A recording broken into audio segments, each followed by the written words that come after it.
Novus, the new voice. Vox Novus, the new dimension. Vox Novus, thought and movement leaders who will share from their experience and offer tools to help us navigate our rapidly changing world. My name is Victor Fuhrman. Welcome to Vox Novus, the new voice. May the psychoactive South American brew Ayahuasca promote healing on the physical and emotional levels while bringing the experiencer new insights and spiritual evolvement. My guest this week on Vox Novus, Derek Januszewski, shares his healing path with ayahuasca.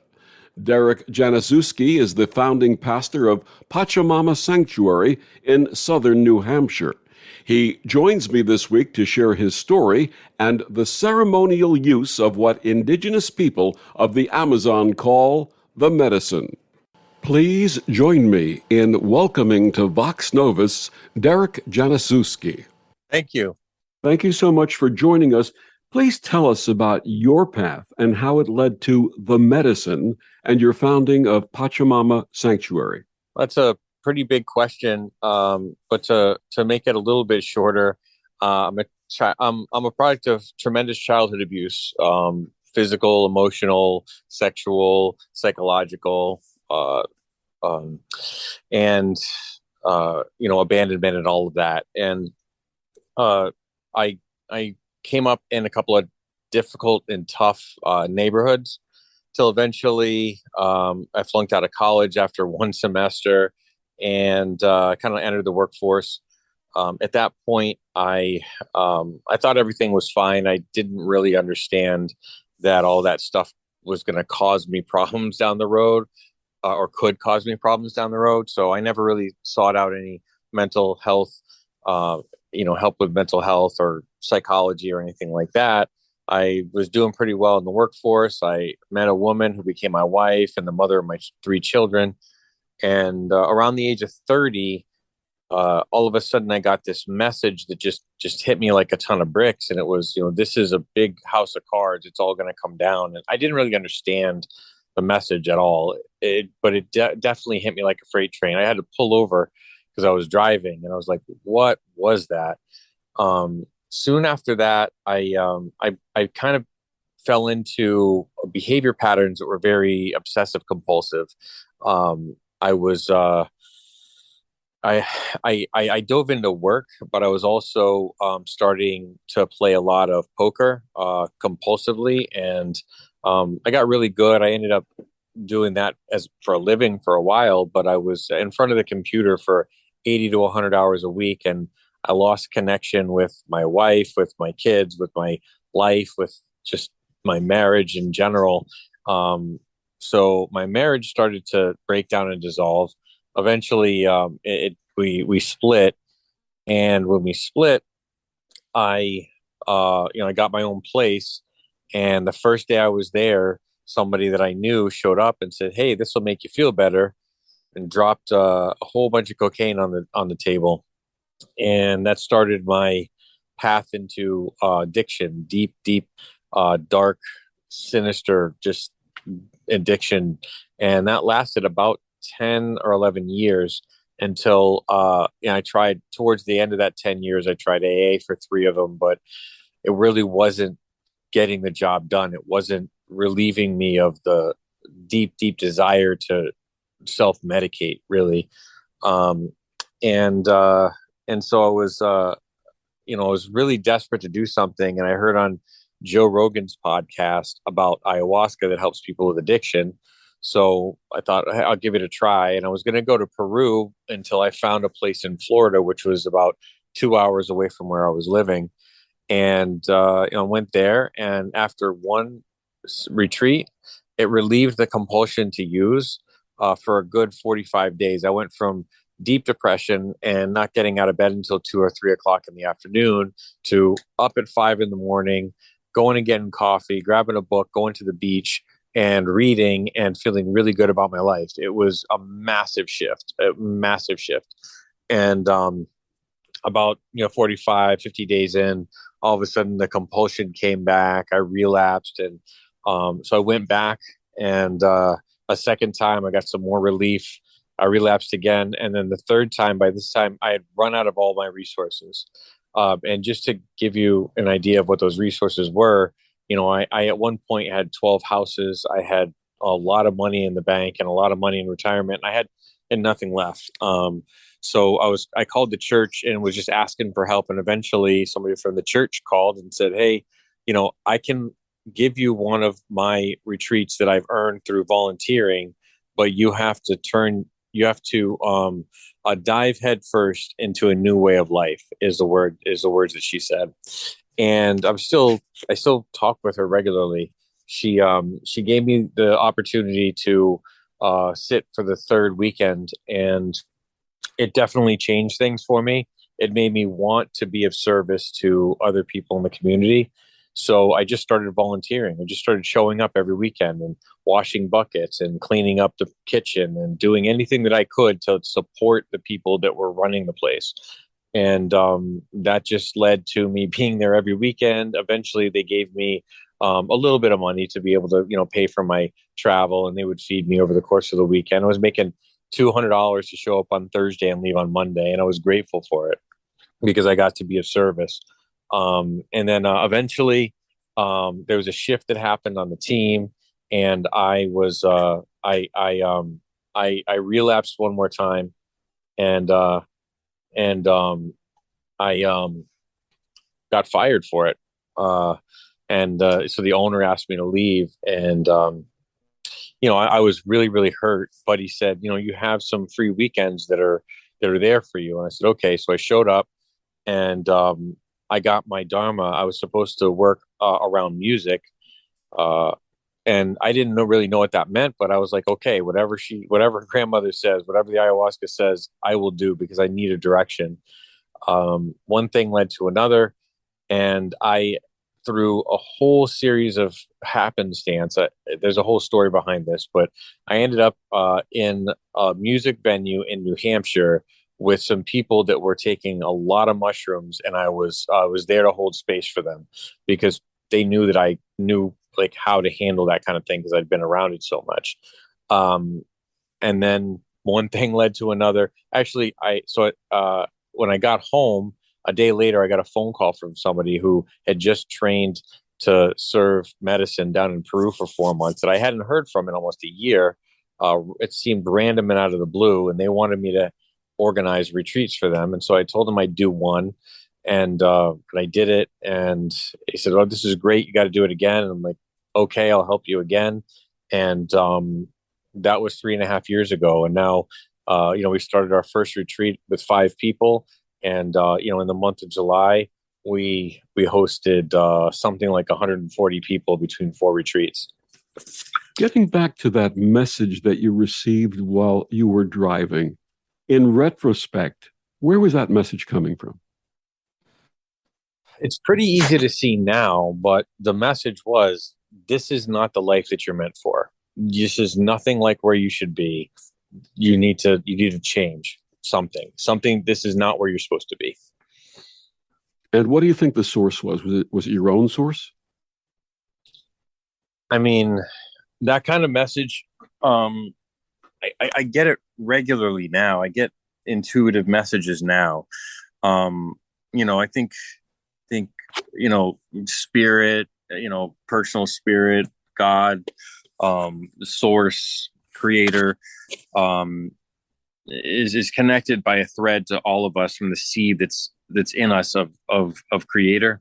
And there's these whispers that we hear, and if we ignore them, it usually doesn't go well for us, but they're there. Our intuition is there, and that intuition is driven, I think, by that the one consciousness, God, whatever you want to call it. That's where the source of it is. And because looking back on it, it's very obvious, but that's because I'm standing where I'm standing. Yeah, absolutely. For those not familiar, please share the meaning of Pachamama. Pachamama is the same thing as Mother Earth or Mother Nature or Gaia. It's a deity, and they called it Pachamama for ages and ages. It describing the earth as a living God. And if you think about, the traits of the earth and the traits of what you would think a God is, they're pretty similar. Unfathomably big, so big that it's impossible to understand the actual size of it. It creates everything that we see, hear, taste, touch, smell, and feel. We are made of it. So the earth created molecules. We are made of those molecules that came from the earth. It's where everything comes from and everything returns to. It produces all of the food, all of the air, all of the water, everything is produced by it. And so Pachamama is the same thing as like Mother Earth or Mother Nature, or kind of both. What are the goals and aspirations of the Pachamama Sanctuary? The real, goal or purpose, mission, if you will, is just to raise the consciousness of humanity. And I know that sounds like a really big and abstract answer, but the truth is that, or my truth, the way that I see it is that it's, so many people point to the top of the pyramid and say they need to change so that we can have a better life. And for me, I think that all of us need to change so that the people on the top of the pyramid have no choice but either get out or change with what the masses feel and know and want. And so, one person at a time, one individual at a time, I'm hoping to, be a part of something that can shift the vibration, the consciousness of just one person at a time. And we add all that up together. At this point, 2,000 people have come through here, but we're just getting started. Like, I really want to just contribute to the shift that's happening right now. You are the lead pastor of the sanctuary. How would you describe your pastorship?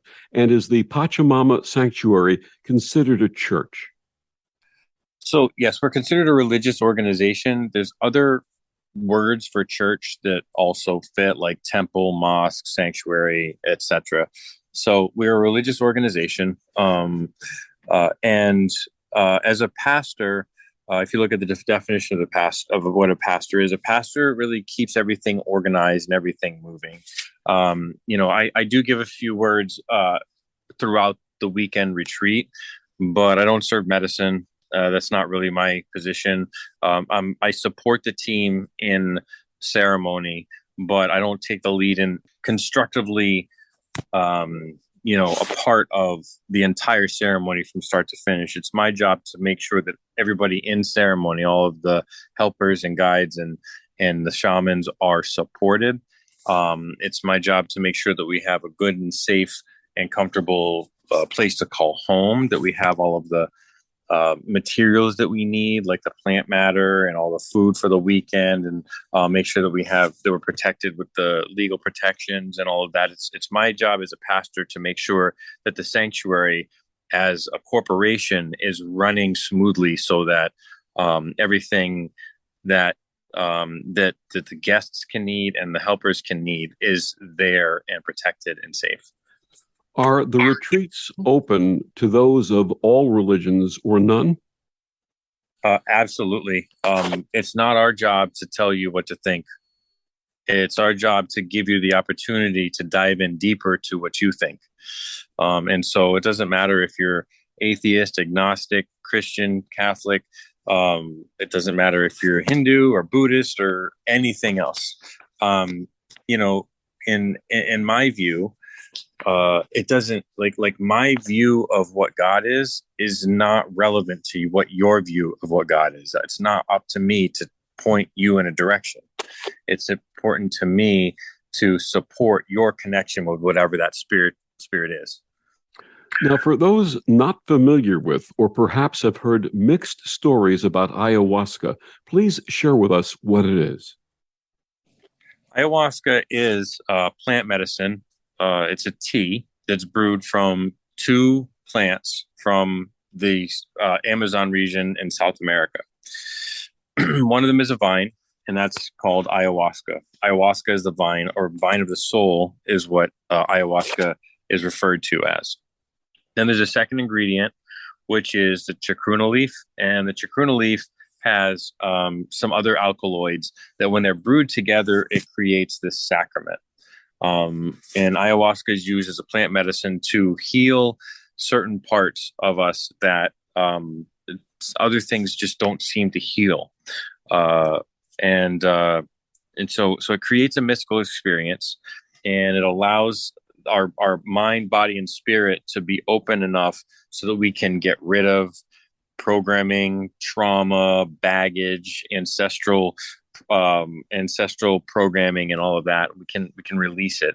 And so what it ends up doing is it produces an emotional journey into the subconscious mind. Subconscious is usually computer-like. It's very black and white, ones and zeros, binary. But there's emotions caught in some of those memories. And so by journeying emotionally into the subconscious mind and revisiting some of the things that we've experienced, not re-experiencing them, but the memories of them, or behavior patterns that come from them, we can actually utilize that emotion to release what's been keeping us bound. And ayahuasca is a very nurturing and compassionate mother who helps sort of encourage that to be released. Please share with us, you mentioned the two types of plants that are used. What's the brewing process like? The brewing process is, you start with a shredded vine, and then the chacruna leaf. And it starts out where, you just put it all in a pot like tea, and you brew it. And there's a certain process of washes, and several times you make the same tea over and over, and you collect all of that. And then over the course of 4 or 5 days, it's a very slow and patient process of reducing the volume of water in it, so that it reduces down to a small cup, so that you can actually take a dose and drink it. Once the tea is made with gallons and gallons and gallons of water, you could actually drink that tea and have the experience. The problem is you'd have to drink quarts and quarts and quarts of it to have the effect. So over the course of 3, 4, 5, 6 days, sometimes 7, and a lot of prayer, a lot of song, a lot of positive intentions, and a lot of effort, because you have to stay up the whole time. You have to stay awake and present for the entire time that it's being brewed. Eventually comes out a beautiful and healing medicine at the end of the day. I love the way that you share putting intention into the brew, into the tea. What is that like? So intention, there's a lot of different times throughout the day that we do something with intention. I go to the grocery store with intention to bring back the proper ingredients so that I can make dinner for my family. I go to work with the intention to complete tasks so that I can go home and know that I've completed a positive day's work that I'm going to receive compensation for. I go out to the garage with the intention of cleaning up my workbench. The intention of the medicine is to be compassionate and kind and loving, and connect with God, connect with spirit. So the intention that we have, we hold that in our mind and hold it in our hearts. And throughout a 4 or 5 day period, it's difficult to hold one thing in our mind. Sometimes we can get tired. Sometimes we can feel frustrated. Sometimes we can feel stressed. And that's not welcome around the pots. That's not welcome around the brewing process. Phone calls are not welcome around the brewing process. Television is not welcome around the brewing process, because that brings in all kinds of other intentions, like vanity and sloth and all these other things. And so when we brew very intentionally for kind and loving and compassionate medicine. And this takes the utilization of quite a few different instruments and different things like copal, mapacho, singing to it with different drums and flutes and guitars, and we paint around it to keep the energy very positive and playful and loving and kind and gentle. And to do that, to keep that intention solid for 5 days, it takes a lot. It really takes a lot. As they used to say, when mother or grandmother prepares a meal, you can taste the love in that meal. That's what you're talking about, isn't it? Absolutely. Absolutely. It goes a little beyond the taste with this, but yes, you can absolutely experience the difference in a medicine that's just been brewed and a medicine that's been carefully brewed with intention. It's a different experience, without a doubt. My guest this week is Derek Januszewski. He's the pastor of the Pachamama Sanctuary. Derek, please tell our listeners where they can find out more about this and also the upcoming retreats. Our website is www.pachamamasanctuary.org. Pachamama is spelled Pachama, sanctuary.org. We have several upcoming retreats. They're all listed on the website. And you can reach me by phone, by email, and there's a lot of information on the website. If you go there, you'll find lots of information. And we'll be back with more of Derek after these words on the OMTimes Radio Network.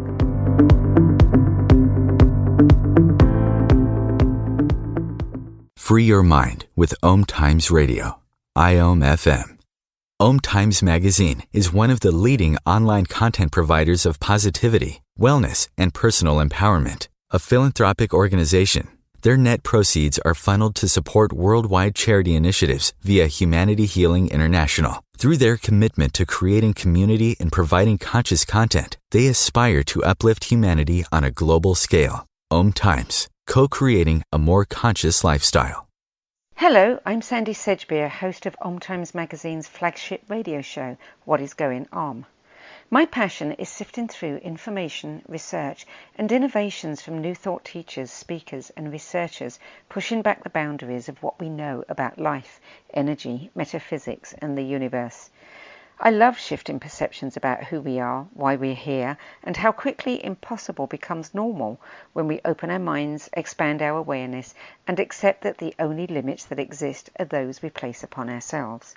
So if you're the kind of forward-thinking, eager investigator of what lies beyond the current reality that most perceive, why not make a date to come play with me in the field of possibilities at 4 p.m. Pacific Time, 7 p.m. Eastern Time every Thursday, and together we can discover what's really going on.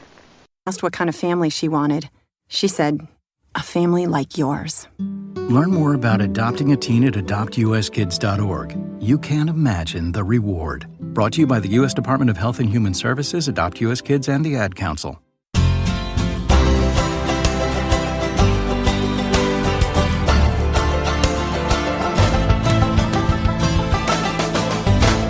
Back on Vox Novus, my guest this week is Derek Januszewski. He's the head pastor of the Pachamama Sanctuary in southern New Hampshire. Is ayahuasca legal in the United States? The question of legality comes up quite a lot, and the answer is yes and no. The answer is yes, according to the First Amendment. It protects the freedom of religion and the free exercise thereof. And the Religious Freedom Restoration Act, as well as the Free Exercise Clause, all are extremely supportive of the free exercise of our religion and our sacrament. On top of that, there's been 2 Supreme Court decisions that have been unanimous, 9-zip, twice, that ayahuasca is a religious sacrament. So under all of those metrics, yes, it is legal. However, there is a molecule in the ayahuasca with all of the other molecules. It's an entourage effect, just like many other plant medicines. But there's one particular molecule that they have zeroed in on as a Schedule 1 narcotic, and that's dimethyltryptamine or DMT. And Schedule 1 means that it has no medicinal value and a high likelihood for abuse. Well, I can tell you that anybody who has sat with ayahuasca is not going to abuse it. It's got a built-in anti-abuse thing. It's very uncomfortable, and it is not addictive. It's far from it. And especially in this form, it's a very pure and natural form. But that's the scheduling that the DEA has given it. So the DEA wants to stop this molecule. Fortunately for us and a lot of other churches, some public, some under the radar, they just don't want to deal with it. It's such a small potato thing, and we're not causing any problems other than sort of being obnoxious and doing this kind of like publicly and in their face. We're not causing any problems. And they've got a fentanyl crisis on their hands, and they're focused on that and then heroin and all of these other things. And so they've kind of chosen to look the other way, all the way to the point where they've come to my front door, knocked on my front door, and talked to me about, you can't order this particular plant from Peru anymore because it's a Schedule 1 narcotic, and that's a trafficking charge, an international trafficking charge. So I heeded their advice, and we have different ways that we've created to be able to receive the plants that we need. But they came right up to my door. They can see my website. They know what we do. They know when we have retreats. They can look at the schedule, and they don't show up. They just need to be able to say that they've done their job, and that was stopping these things at the border, and sort of disrupting as best they can, just so that they can, like I said, say that they have done their job. So if it goes to court, ayahuasca will win, no matter if it's me or Soul Quest or Arizona Yahe Assembly or Hummingbird Church. The case law is on, and this constitutional law is in favor of the religious organizations here. So they're not really going to put a lot of resources, legal and financial resources, to try and shut down the church when they know it's going to get to, some higher court, and they're just going to lose. There's no point in them actually coming after us. Is ayahuasca similar to other natural psychedelics, such as psilocybin mushrooms? It's really interesting you bring up psilocybin mushrooms.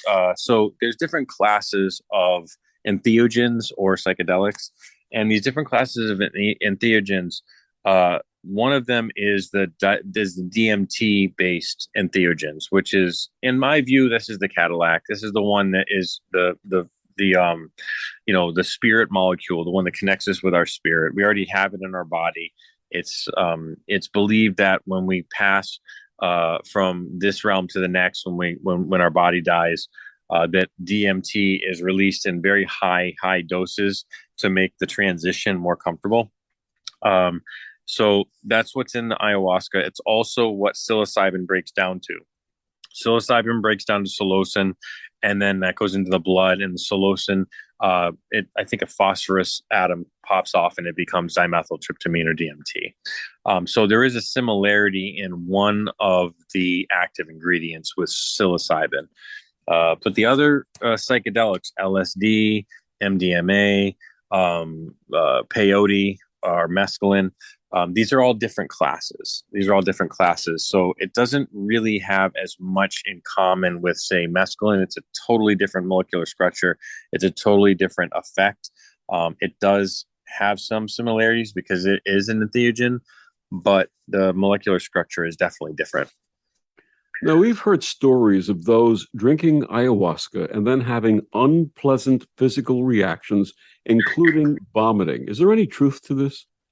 Absolutely. But the only word that I would challenge in that sentence is unpleasant. The vomiting, as we are here sober and not inside the medicine, the thought of vomiting is pretty unpleasant in and of itself. But when you're in the experience, what the medicine and grandmother bring to you is the opportunity to have this like different baggage, different stress and pressure, different traumas, and that energy that sort of hovers in our gut that creates anxiety and depression and all these other things, PTSD, addiction. It hovers in our gut, and so that energy is in there, and that energy, the medicine will grab a hold of it, and then when releasing that energy, it comes out in the form of vomit or purge. We call it purge because it's purging an energy. You can purge a bunch of different ways. You can go to the bathroom, you can yawn, you can laugh, cry, you can shake, twitch. There's all kinds of different ways to purge. But the one that we're really going for, the most advantageous one, is going to be that purge that comes out with fluid through your mouth that we call vomiting. Once it's out, it is so unbelievably relieving that it's a beautiful, beautiful moment, and it's very, very freeing. So thinking about unpleasantness of vomiting as we are now, yes. Thinking of the relief when we purge in ceremony, also yes. Who should use the medicine and who should not? So there's the people that should sit with ayahuasca are the people that feel called to it, feel like it's right for you, not feel like doing it so that people can think you're cool because it's a trendy thing.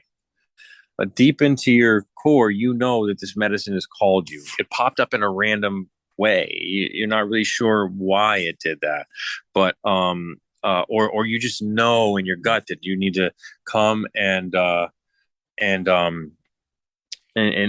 medicine is calling you, right?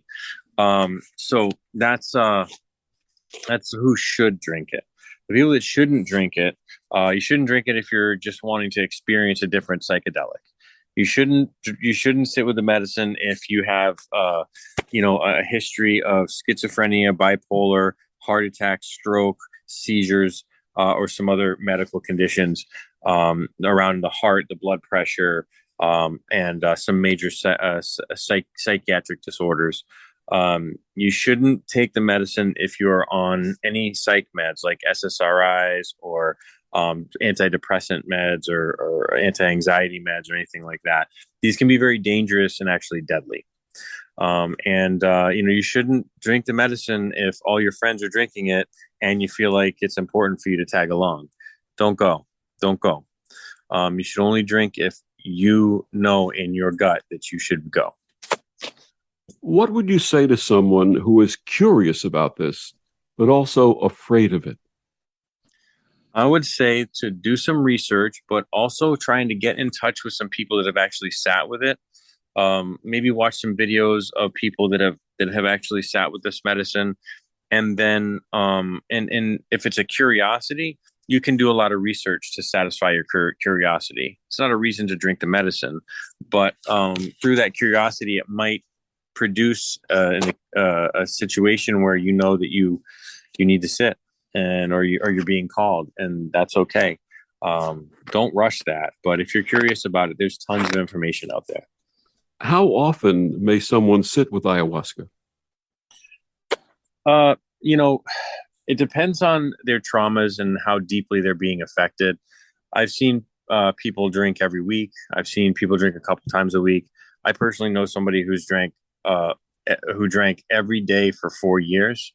There's other people that I know that have drank every day for a year or every other day for a couple of months.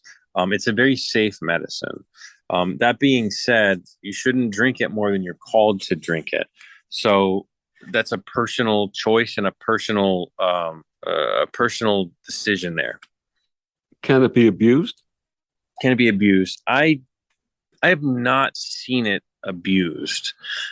That doesn't mean that it can't, but it's almost got like an anti-abuse defense built in. Every single time you drink ayahuasca, it tastes worse. I've drank it about 150 times, and it is vile to me. Whereas other people who drank the same cup, they think the first time they drink it, oh wow, that's sweet, and they come back the next day and they're like, was this from the same jar? This tastes completely different. This is nasty, and it gets worse and worse and worse every single time. Can the ingredients be grown domestically? So there is both the leaf and the vine that is grown in Hawaii. That's definitely something that's grown domestically in Hawaii because of the climate there.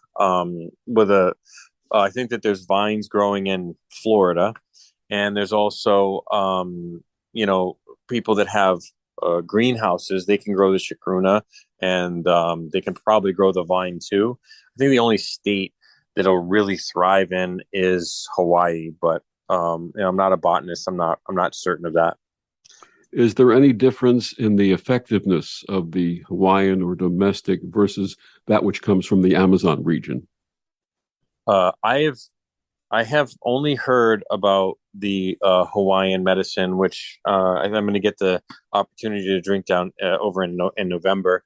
But everybody that drinks the medicine from Hawaii says it's very, very sweet tasting, and it's also very, very visionary. I don't have a lot of experience with the Hawaiian vine to be able to say specifically, but I've heard that there is some slight differences. Yes. What physical healing may come through the medicine? So the medicine definitely helps with the gut. It goes in and it works on the gut and the digestive system and the intestines. So when you leave after a 2-day retreat with ayahuasca, you feel cleaned out, almost not quite pressure washed from the inside, but definitely cleaner. Definitely cleaner. And are there any other physical healings that take place? There is other physical healings, and I hesitate to talk about them because some of them sound really, really, really bizarre. But I can tell you that many people have experienced something called psychic surgery or surgery inside the medicine, where there's different beings that are like working on them and fixing different parts of them, and then they'll come out and they'll feel much better.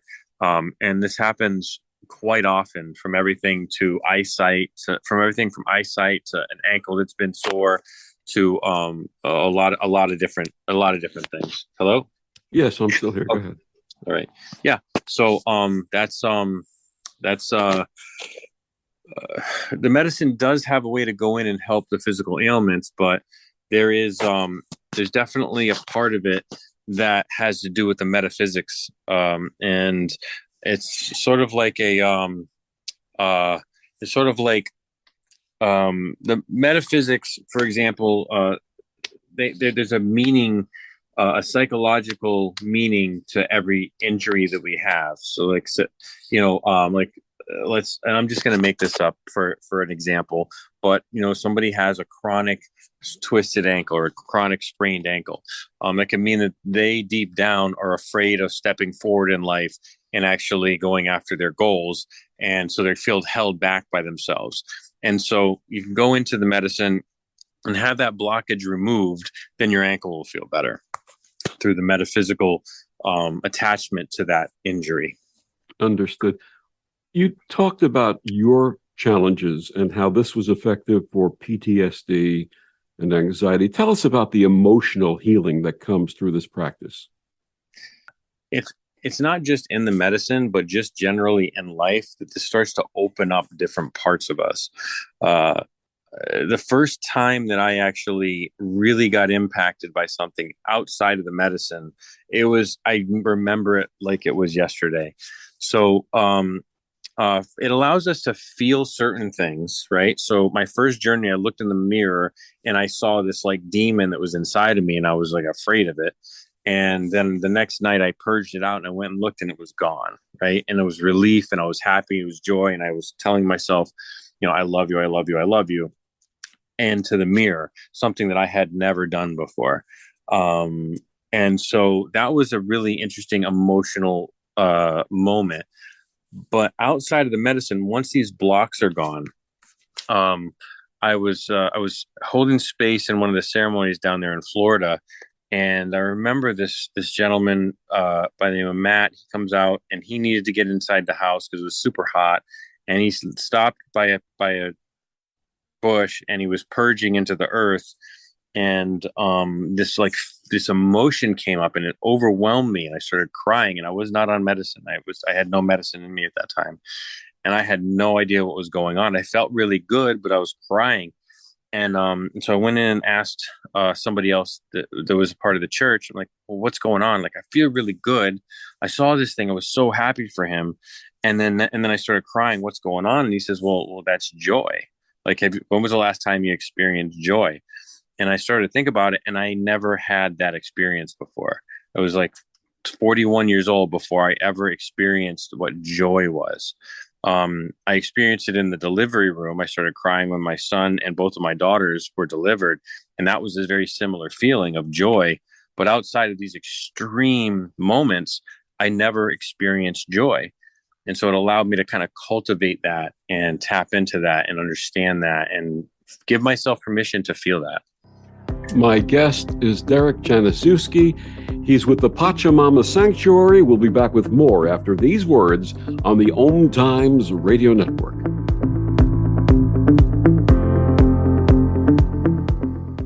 Humanity Healing International is a small nonprofit with a big dream. Since 2007, HHI has been working tirelessly to bring help to communities with little or no hope. Our projects are not broad mandates, nor are they overnight solutions, but they bring the reassurance that no one is alone and that someone cares. To learn more, please visit humanityhealing.org. Humanity Healing is where your heart is.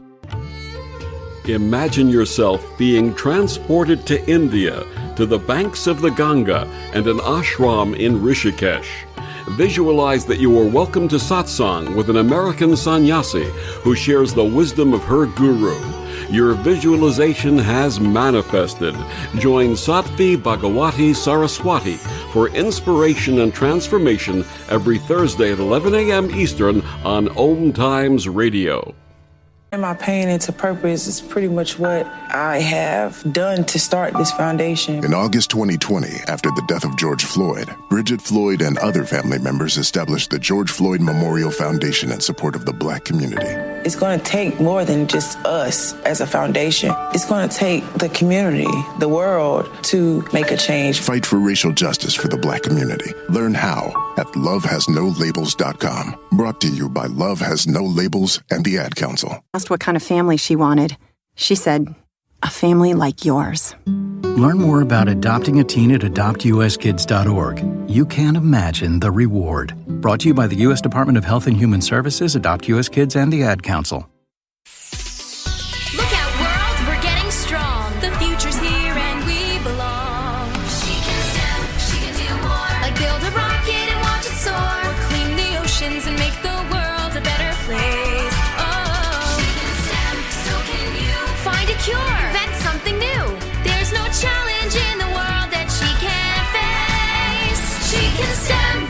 Learn more at She Can STEM. A message brought to you by the Ad Council.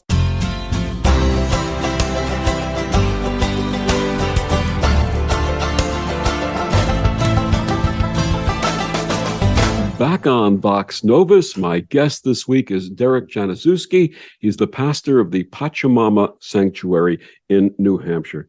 So, Derek, what other benefits may the experiencer expect? So there's so many benefits. It's hard to narrow them down, but the most important benefits are it teaches three main things. It teaches how to know ourselves, how to be ourselves, and how to love ourselves. This affects so many different things.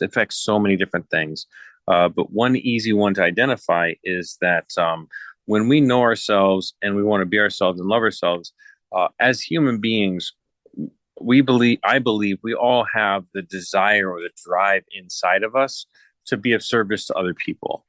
And so when we're around a group of people that are going through the same experience, and that also opens up in them, there's this beautiful community that's created. And there's friendships for life that are created, so that when we're out in the world and we start to, experience something that's difficult or experience something that's beautiful, we have somebody that speaks our language now after having this transition that we can connect to. My favorite part of this medicine, beyond the personal healing and growth and freedom from this chains that were kind of holding us back, is the community. That's the biggest thing. Is there also a deepening sense of spiritual connection? Yes. And I think that really goes right back to knowing ourselves and being ourselves, because our spirituality, or connecting with spirit, we've got to connect with our own spirit, because our own spirit is connected to the one consciousness of all, right? Creator and all of that. That seed of God is in every single person. And so getting real deep and connecting with our spirit and what that is, and like what we actually are, because we're not, I'm not Derek, I'm not a body, I'm not a son or a father or a friend or a pastor. I'm a soul. I'm a soul here on this planet that's utilizing this meat suit, and knowing that and getting deep and understanding like what my soul's purpose is and who I am is exactly what you're talking about. Connecting with a deep sense of spirituality. Is that what you refer to as integration? That's one aspect of integration. Absolutely, a big aspect of integration. Integration to me is really taking the messages that we learned in the medicine. So when we connect with that spirit and know who it is, integration is actually changing our behavior patterns so that we can step into life and be really proud and comfortable with who we are, what we do, and how we act. And that integration is actually changing those behavior patterns. You've shared with us what happens before. You've shared with us what happens after the ceremony. Can you talk about what happens during the process? Sure. So the ceremony opens when the shaman or medicine carrier facilitator blesses the medicine and serves the medicine. And we actually drink the medicine, which, as I told you before, tastes good at first and gets worse over time. And then we go into prayer, meditation, and we sit quietly and we wait for the effects of the medicine to come in.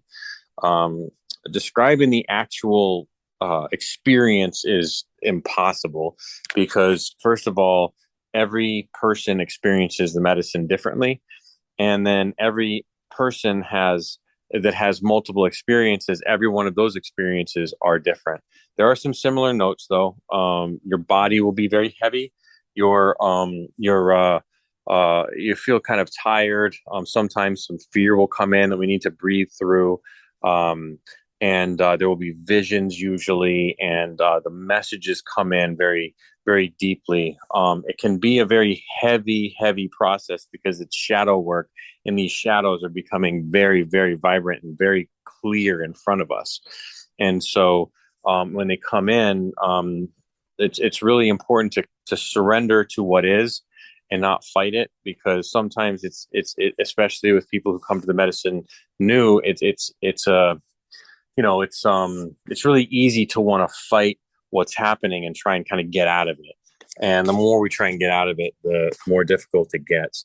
But if we just surrender to it and just kind of sink into our mat and allow the process to happen, grandmother just takes over. We can feel her running through our body, feeling her running through our blood, and the thoughts and everything that comes up through the medicine in the experience is exactly what we need to see. So every moment that we are alive, we're a different person. Every morning we wake up a different person. So every experience is going to be different. But if we allow her to take over and we just are a good student and we are not defiant, she makes it very pleasant and very loving. And somewhere in the middle, it might start to feel a little bit of chaos. You might start to feel experience a little bit of fear. And that's really that stuff, that turmoil that we've been carrying around for a long time, starting to spin around. And that's when the purge starts to kind of get primed. And then the relief of the purge is absolutely beautiful and very, very comforting. And once that is out, usually the chaos starts to kind of wind down pretty quickly, and then it falls right into this beautiful, content, loving, being held by grandmother, just very blissful and kind and compassionate in that moment, until we kind of like ride the waves down into the rest of the journey when it's time to eat and to be hungry. Would you call that embrace from the mother, from the grandmother, unconditional love? Absolutely. Absolutely. And so many of us haven't felt it before, that it can be uncomfortable, it can be scary, or it can be totally alien. But yes, it's very obvious that that's what it is. Just that content, comfortable embrace is unconditional love. Absolutely. Is there any particular experience, something that happened while you were going through the process, that sort of surprised you that you would be willing to share with us?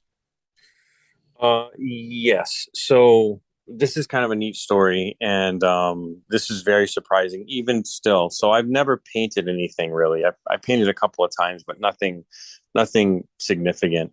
And so this was a time where I had drank like 12 times in 6 weeks, or it was more than that. It was like 18 times in 6 weeks or something like that. I was just drinking a lot because I really needed to be kind of tuned up, because I knew partly what my mission was. And I really needed to develop a close relationship with the medicine. So I was taking triple doses. And so I drank a huge dose. And then the second, so I was very deep in the medicine. And then the shaman came and gave me another cup just as deep, or just as big. And I went really, really deep into the medicine. And at 3:33, the facilitator closed the ceremony, and I was still there very deep in the medicine. So deep that when I opened my eyes, I could not see anything but visions and all kinds of colors and fractals and shapes. But when I closed my eyes, I could see the energy of everything. So I could see with my eyes closed, but if my eyes were open, I couldn't see. She called the end of the ceremony, and so everybody got up, and I did too. And I walked into the other room where there was a big bench with a lot of paints and various different things. And so I walked over to the bench. I grabbed a bottle of paint and a paintbrush, and I dropped one dot of paint onto a notebook. And I took the paintbrush and turned it around, and I painted with the handle side, not the brush side. And this was all with my eyes closed. And I started painting, just kind of like stretching it. And all that was going through my mind, because I could just see the energy on the paper, was, don't paint it. Let the paint be what it's supposed to be. And I was like, okay, I don't even know what that means. But I was like making dots and stretching this and making wings. And about 20 minutes later, I had this little painting. It was small, about the size of a quarter. And I brought it over to somebody. I said, hey, check this out. And they said, wow, that's Pachamama. That could be your logo. And that's actually what our logo is today. What message would you share with our listeners about Pachamama Sanctuary and its mission? The mission that we have here is really that one of service. If you need help, it doesn't matter your background, your finances, or whether or not you agree with us or anybody else, whether you feel connected or disconnected from yourself or from society, your family, or anybody else. We're here to help. And if you're struggling, you can reach out to me directly. You can reach out to me directly. We have different ways to help if you're in extreme financial need. But we're here to help. We're here to help. Wonderful. Derek, please tell our listeners one more time where they can find out more about the work at Pachamama Sanctuary. Thank you. So our website is www.pachamamasanctuary.org, Pachamama sanctuary.org. You can find all kinds of information on there. And we do have a pretty exciting retreat that we're about to launch tomorrow, I think. That's going to be 8 days on the island of Kauai with some native Hawaiian medicine servers. It's going to be a beautiful time. But if you need anything, if you just need to talk, you can reach out to me through the website, and I'm here. And what about some of the ceremonies and offerings coming up this fall in New Hampshire? We have ceremonies pretty much every weekend, with a couple of exceptions between now and the middle of October. Once the third weekend of October happens, we're going to be closing up this location. So I'm not really sure we're going to move after that and how soon that's going to be. But we have, I don't know, 7 or 8 retreats that we have planned, and about 5 of them are already full. But they're Fridays through Sunday here in Canterbury, New Hampshire. And there's one specifically for women, is that correct? There is one with Haley that's going to be specifically for women. It's going to be entirely staffed by women, and every guest is going to be is women. So there's another also all women's one that's going to be down in September down in Florida. That's a week-long goddess activation luxury retreat down there as well. Derek, thank you so much for joining us and sharing the wisdom of the mother, the wisdom of the medicine, and your experiences. Thank you for having me. And thank you for joining us on Vox Novus. I'm Victor, the Voice Fuhrman. Have a wonderful week.